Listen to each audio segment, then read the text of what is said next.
বলেছেন। আল্লাহ তাআলা বলেন, আমি তোমাদেরকে অভাব, দারিদ্রতা, অসচ্ছলতা দিয়ে পরীক্ষা নিব। পরীক্ষাটা কি? আল্লাহ তাআলা মূলত দেখতে চান বান্দা এই পরীক্ষায় পড়ে সে কি আমার পথের দিকে আসে, নাকি এমন কোন পথ অবলম্বন করে যেই পথে গেলে আমি আল্লাহ বেজার হব। এরপরে আল্লাহ তাআলা বলেন, ওয়ানাকসিম মিনাল আমওয়াল, মালের লস, মালের ক্ষতির মাধ্যমে তোমার পরীক্ষা নেওয়া হবে।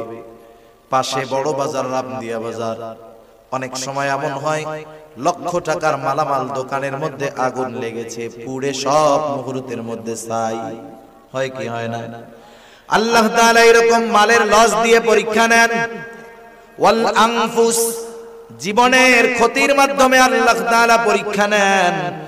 হয়তো অনেক সময় নিজের ক্ষতি হয়, আত্মীয় স্বজন প্রিয়জনের ক্ষতি হয়। আল্লাহ তাআলা এরপরে বলেন, ওয়াস সামারাত, ফল ফসলের ক্ষতির মাধ্যমে আমি তোমাদের পরীক্ষা নিব।